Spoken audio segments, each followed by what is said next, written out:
truth you find is the key now. Reach your fear and you will all be free now. Community, it's time to get better. You can't avoid it, we're all in this together. Head high, fill your heart with love and light now. Come together and it will be alright now. Come together, you can't run forever. Come together, it's now or it's never. Community, kids are dying in the streets now. Change your mind, unity is all we need now. Community, kids are dying in the streets now. Change your mind, unity is all we need now. Change your mind, unity is all we need now. Change your mind, unity is all we need. Hello, Chris Sanders with Community All Unite TV. Every Thursday from 8 to 8:30 on Comcast Cable and Xfinity. Yes, we are here, and we got a special guest, and it's a guest that I love to the heart and soul of my spirit. This is my son, Christopher Micah Messiah Sanders. Hello. Yes, we got my son here, and I'm doing this because it's Community All Unite TV. Do you understand? It's a legacy. You know, these are things that we're building, and it's a possibility that our young folks, our sons, our daughters, even some folks that we're mentoring can come up and take the baton and run with this thing. It's going to be a beautiful thing. One day we're going to have our corporate sponsorship. So one day we're going to have our small business commercials. One day we're going to be global. We're going to be doing some things around the country and around the world, because I think that the community needs certain experiences from around the world. And we're going to do it. Yes, we're going to do it on Comcast Cable and Xfinity, and we are on YouTube. So if you would love to comment, subscribe, share, and like, we would appreciate that, because of course your comments are going to make this show better, and we're going to read them. We're going to make sure we take heed to what our community wants to see. Yeah. So look, Community All Unite TV, and bringing our sons to the table to see what they're thinking. My son, Micah, we call him Micah Sanders. He's about to go to college, about to go to Honolulu at Chaminade University, and I'm so proud of him for psychology. Can you believe that? He's going to be a psychologist, and he will be learning with different and studying with different psychology professors and folks around the globe, because that's a program that's going to take him around the globe. So now that's an experience in itself. Just saying that is giving me a euphoric feeling. Wouldn't that be beautiful if we could all do that and learn about different cultures and how different cultures think about the mind? So what do you think about it? Let me tell them a little bit about yourself. Of course, say your name, and of course, say whatever you want to tell them about yourself, and introduce yourself in the level of ideas and imagination that you're about to explore. Hello, as said before, my name is Micah. I just graduated high school, and I will be attending Strongman University of Honolulu. I plan on studying psychology. It has always been a thought or an idea in my head to study the mind, because the way people think is really inspiring and really interesting to me, and to figure out why people think the way they think and do the things they do, and to understand why people make the choices that they make is something that not a lot of people can actually comprehend or understand. So it would be great to take a chance to see how well I can understand or interpret how people are supposedly think or act. Interesting. So now, will you see yourself as like a healer? No, I wouldn't say a healer. I would say more of a suggester, because I'm not here to I'm here to make suggestions to how you think and what you want to do and why are you doing the things that you do. And I'm not here to just, make your life better. I'm here to help you make the decision to make your life better. So that's a good way of perspective, because I mean there's a lot of folks that are go into your thought processes. And some people take it from the healer perspective, because, when you're talking to a counselor or you're talking to even a psychiatrist, you're going to be a psychologist. With psychiatrists, they've, of course, prescribed the medicines and things that are going to help you, I guess, calm yourself until you can achieve wellness. But then there's, of course, a psychologist. Now, tell me the difference between a psychologist and a psychiatrist. Psychiatrists mainly deal with the medicine and prescribing medicine to the patients themselves, to the ones that feel as though medication is necessary, or to the psychologists who recommend that the psychiatrist put them on medicine. The psychologist mainly deals with them actually coming in and understanding the stories, what's the background behind how they feel, why they're feeling a certain way, and what they can do to help without the medicine, and if medicine is required or not. Right. So now, do you really love people? You want to really explore people's minds, and that's like you really have to have a love for mankind to want to go into their brains and the way their psychoses are, and try to help them find a pathway over or overcome these situations. I would say I have a love for people to an extent, but I do want to help people, because it's mental health is something that is very, very necessary at this moment in time, not even in just my generation, but in all generations. It's affecting everyone on a daily basis, and a lot of people are, committing suicide or having problems within the families, traumas, all types of experiences. So helping one person at a time or helping a large group at a time is still making some kind of change. Interesting. Now, this is kind of personal. When you look, I know sometimes I see you, and I do see that you're an observer. You like sit back and watch a person and how they act, and sort of, I guess not say make judgments based off of how they're acting, but you do come up with some type of a concept of who that person is from what you're observing. Mm-hmm. So when you look at me, what do you think about me? Well, if we're leaving the father part to the side, I would say you're a very bright person, someone who loves to make people laugh and smile, someone who just wants to, help people, whether it's the little things or, changing an entire environment or city. You're here to help people, and you always keep that on the forefront of your mind. Mm-hmm. You're not worried about, how other people are going to take it. You're worried about, is there going to be a change or not? Mm-hmm. Is it going to help people? So Interesting. Yeah, I think that's kind of correct. So now, when you went to, because you already visited Honolulu, right? Or it's Hawaii. Which one? Honolulu? Hawaii's in Honolulu. Mm-hmm. And Honolulu's in Hawaii. Honolulu's in Hawaii. Mm-hmm. And you visited. What did you feel about that? This is a country, right? So what did you think about the country when you went there? Hawaii is a state. A state. Make it a state. Yeah, a state. Right. But when I went there, it was I went there with my grandma at the time, because my great grandmother, who ended up passing when I went there, she wasn't doing too well. So we went to visit the family there. But when I first got there, of course, we had to quarantine. Mm-hmm. But it was a little dip and dodges with that, because as long as I'm not around anybody, or we were separated from pretty much everybody where my great grandmother lived. So I had the chance to still go outside and look at some things. But we were right beside the beach.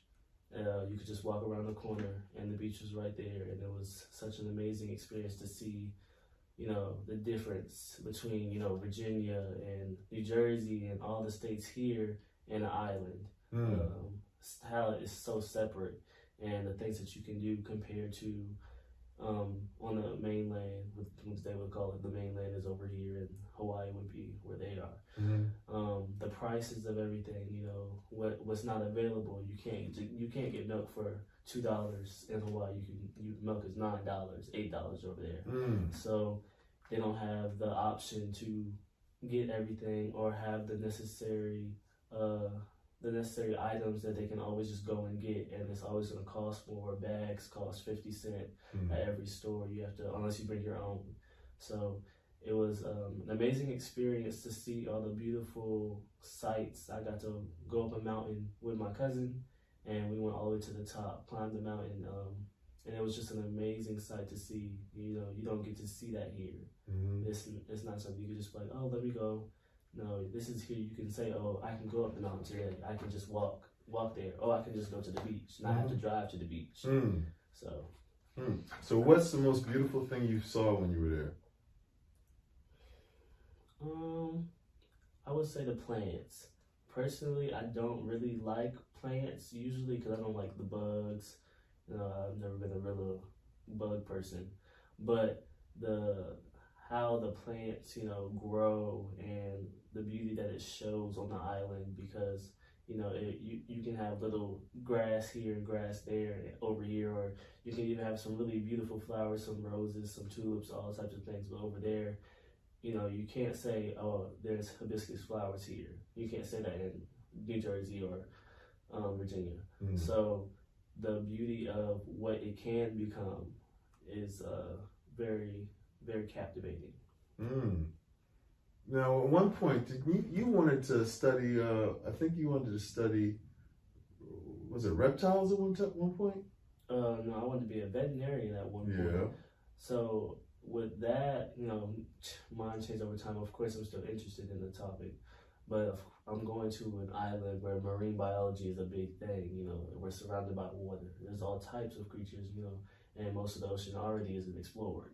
So there's so much you can do there, whether I go along the lines of psychology or, I take some interest in marine biology and maybe make that a second career just to have on the side. It would, animals themselves, the way we treat them, the way that they, some respect us or have a certain level of, this is my territory, that's yours, or you stay in your land and, we're in ours, with respect in Hawaii, we're in their water. The sharks, the dolphins, the turtles, whatever other animals or creatures that are in the water, we're in their territory, so we have to respect and understand that if something were to happen with them and they attack or they feel threatened, you can't make the mistake of saying, oh, it's their fault. No, it's you have to take that upon yourself. You're in their zone, their environment, and they're not welcoming you there. You're putting yourself there, and you're basically testing the waters to see, hoping that nothing goes wrong. So, it's a very interesting way you could go, but I'm still open to the possibility. Sure. And you run track, so are you gonna do any type of track over there? So cross country, right? Yeah, so the school only has cross country, so I have talked to the coach already. He said he would love for me to be a part of the program, and I told him I would, of course, get to him if I choose to run or not. But I'm thinking I might play a different sport for a little bit, might try some club volleyball. I played that in high school as well. Might try out some soccer or another sport while I'm there, because, I ran track and it was amazing. I would always go back to it. But if I don't have the chance to actually run track like I did in the high school, it's not the same. I've never really had a passion for cross country and long distance, whether I can do it or not, whether I'm good at it. Only time would really tell. I never really tried my hardest in a distance race, but, we'll see as time comes. Right. Now, how did you make this decision? You had a whole bunch of colleges on your I guess acceptance list. You could tell them how many colleges you had on your acceptance list. Excuse me. I actually didn't apply to many colleges. I had a lot of colleges that I wanted to apply to, but I ended up only applying to the ones that I for sure wanted to go to, which were 4 specific ones, which is Howard University, VCU if I had to choose a school in Virginia at the time. I applied to, of course, Shawnee University, and I cannot remember the other school at this moment, but it was North Carolina A&T. And I was accepted out of 3 out of the 4. Howard unfortunately didn't accept me because my application was a little too late at the time. So, they had more than over 50,000 people apply to the school this year, so they didn't have that many people to accept. But I made the choice of, I went to Hawaii, and it was just an amazing experience, and it's so different from home. And my family lives there already, so it basically is another home, but it's different from what I'm used to. And I took that chance to say, it's a possibility for me to get into the school, so why not? And we'll see from then on, where that goes. Money wise and financial aid wise, we'll see how that plays a part. But as far as right now, my top choice at the time was Howard University. So it was Howard University and North Carolina A&T, and then Hawaii was really at the bottom of my list. If I got accepted, amazing. If I didn't, that's too bad. But at least I had other options. Interesting. So now, when you go out there, you don't have any plan or strategy when you get there. It's just going to be going out and just figuring it out as it comes, right?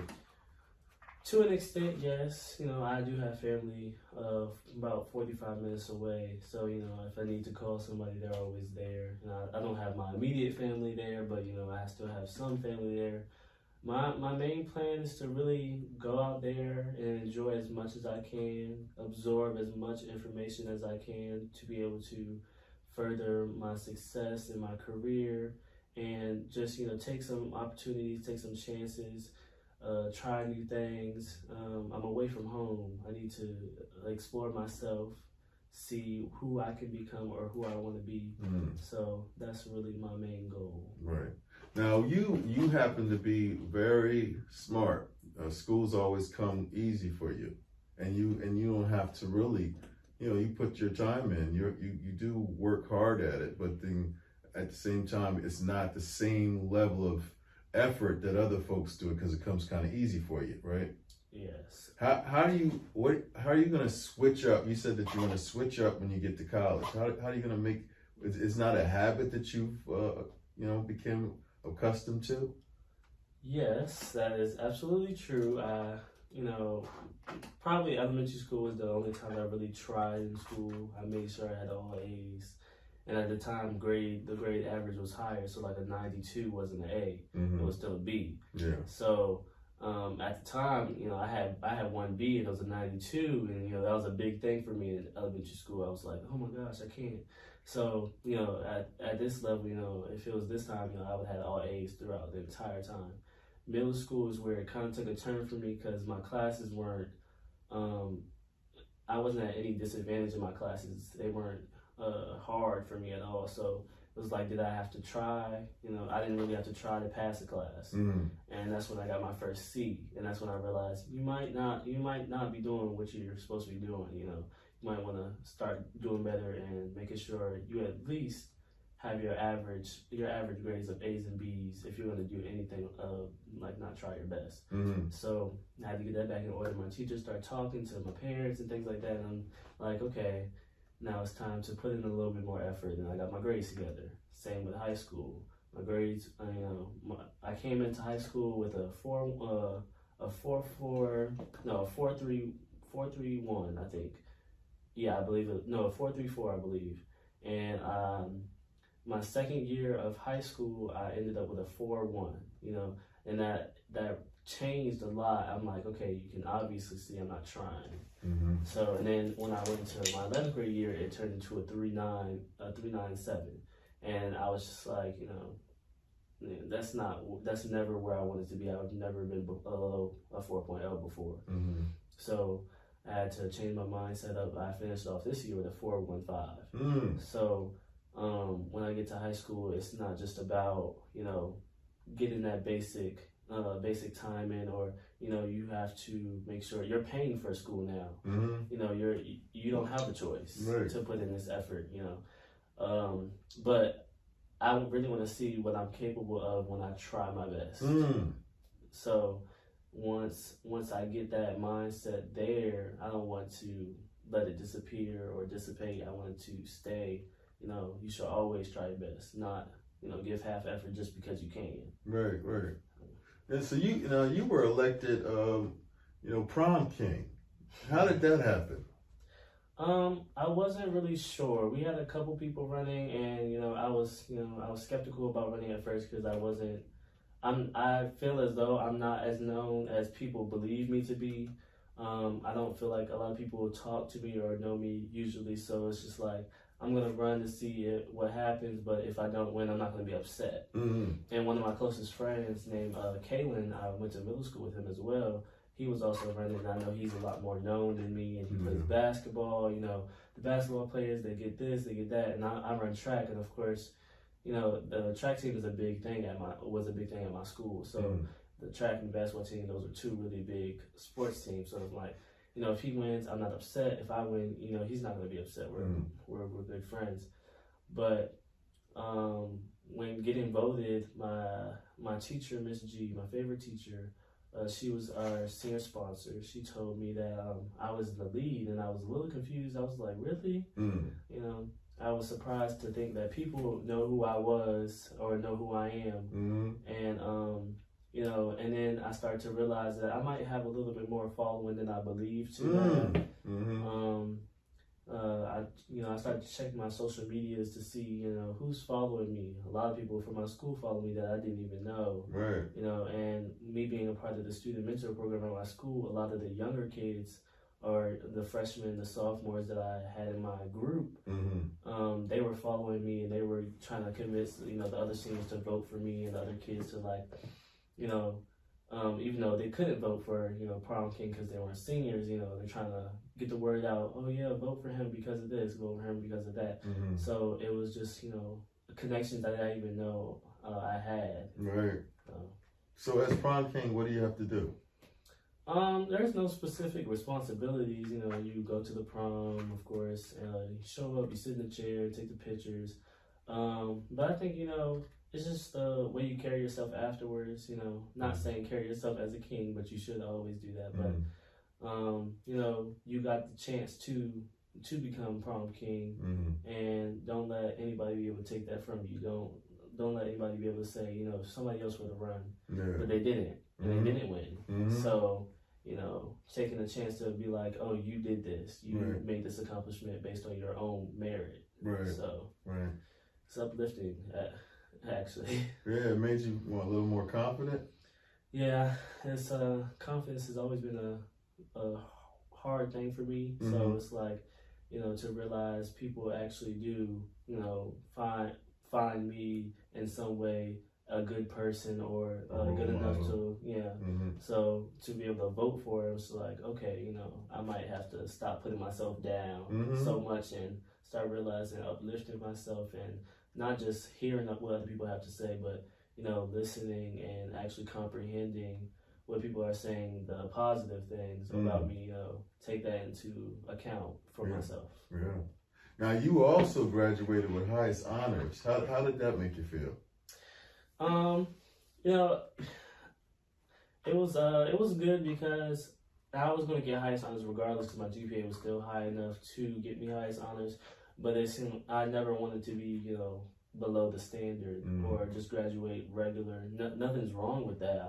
I don't believe anything's wrong with just graduating regular or graduating with not highest honors but honors regardless.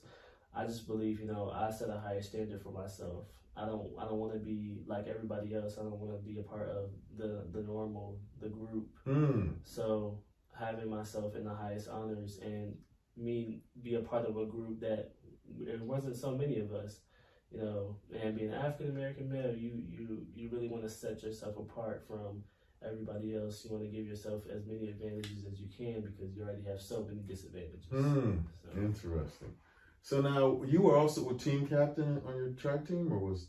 Yeah, I kind of took over the position unintentionally, and I kind of made it my position by stating that I was. I did when the seniors left, the year I was a freshman and a sophomore. My junior year, they were all gone, and I was like, you know, who's gonna step up? And my closest friends now, you know, we were the ones to step up. So, but I was always the one, you know, if anybody needed anything, they came to me. Anybody needed stretches or workouts, you know, they would come to me. Anybody need the coach, you know, they would ask me to ask. If the coach needed anything, she would tell me to tell the other athletes or tell me to help them with the hurdles or help them with the starts and the blocks, and anything that was needed, she would always ask me. So I was placed in a leadership position unintentionally. And, you know, I led all the stretches that we had at practice and at the meets. I made sure everybody was in line. We were getting things done on time for their races. Who's this? And I always check, you know, who's running this, who's running that, you know, even if the coaches were there or not. I wanted to make sure everybody was good. You're stretched. Are you feeling good? Are you feeling, you know, do you have this? Do you need this? I was always, you know, open type of person. You want, like, I always had extra food and things like that.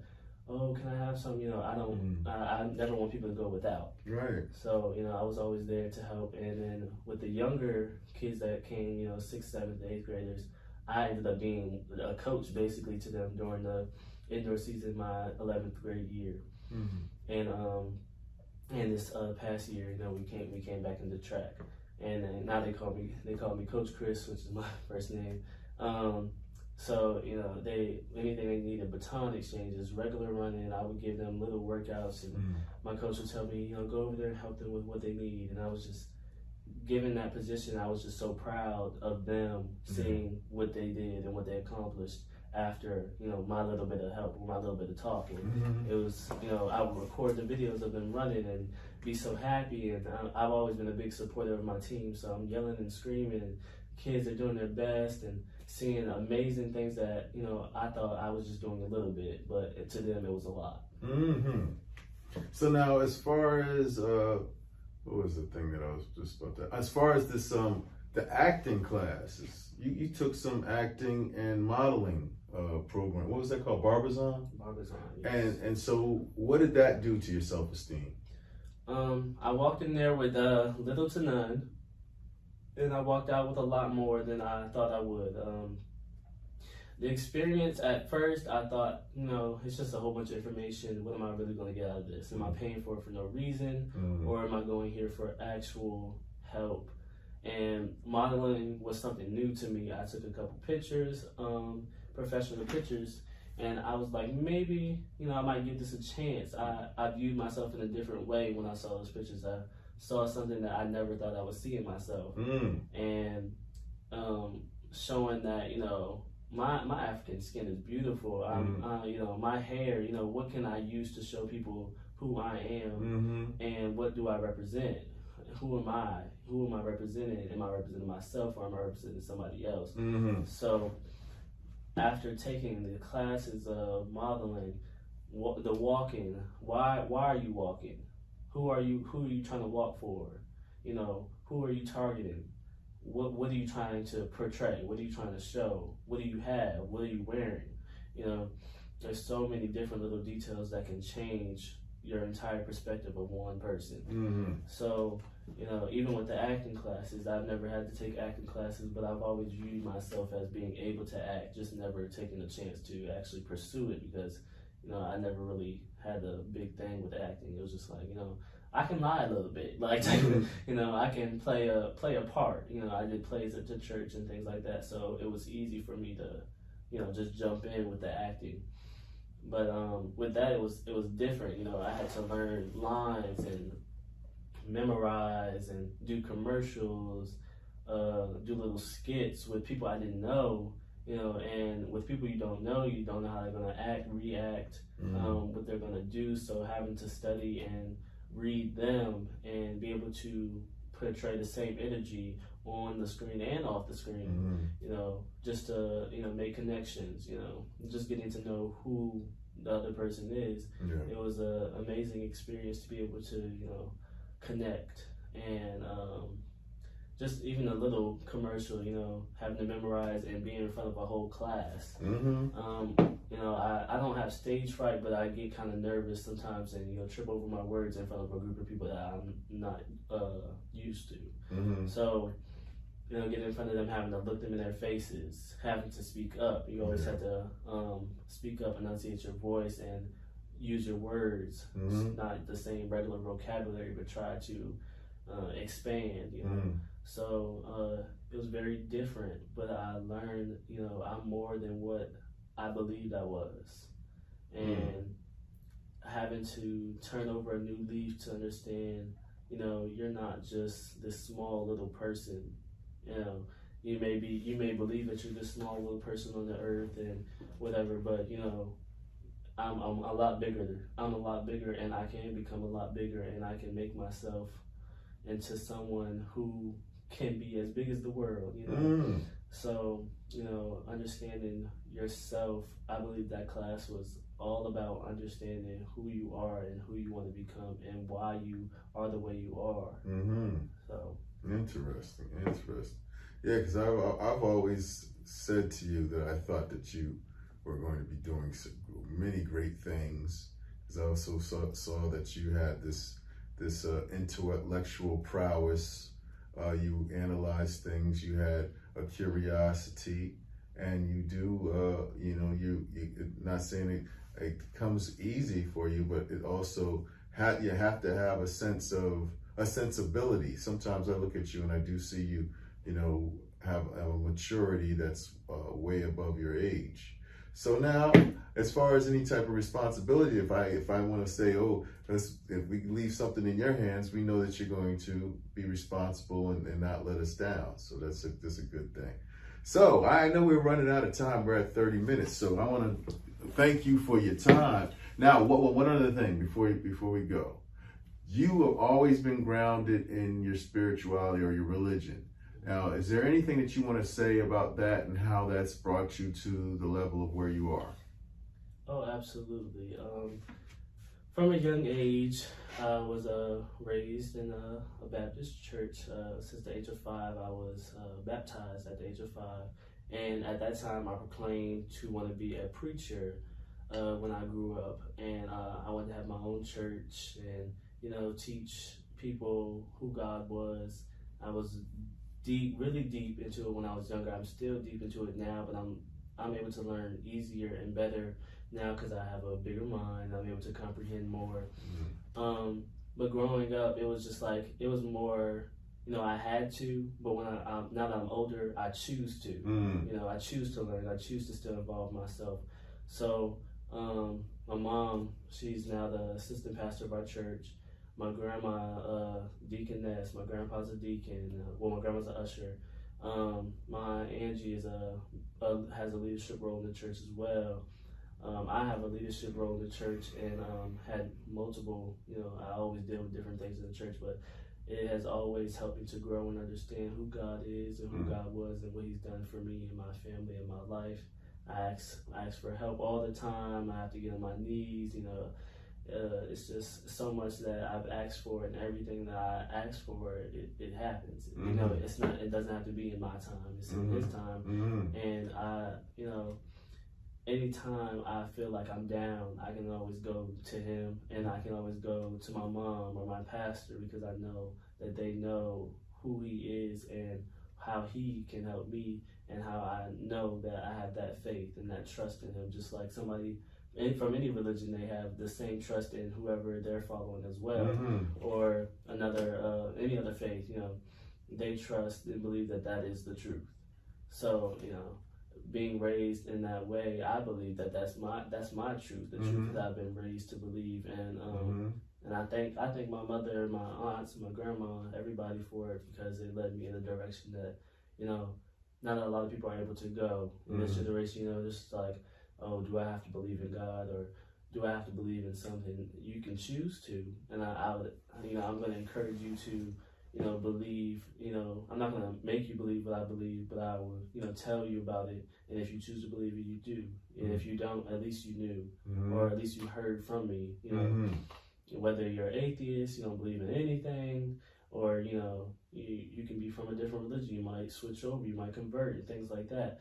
People do it all the time, so it's great to be able to have that knowledge to be able to spread to other people, whether they, some people don't want to hear it at all, but sometimes they'll be like, dang, I'm glad I heard that, or they'll be like, oh, can you just pray for me? And that little prayer would do so much, but you think it's just a little thing. So interesting. That's my son, Chris Sanders, Micah Sanders. He's also called Micah Sanders. And I want to thank him for his time. I'm going to be able to look back on this many times and analyze my son and watch him as he grows. Hopefully we'll do another one after he's come back from college to visit, or whenever he wants to do it. But I want to thank you again, sir. Thank you. Congratulations on becoming a nice, respectable young man. I'm proud of you. And once again, thank you for tuning in. Chris Sanders, Community All Unite TV. Community. It's a fight now. right now.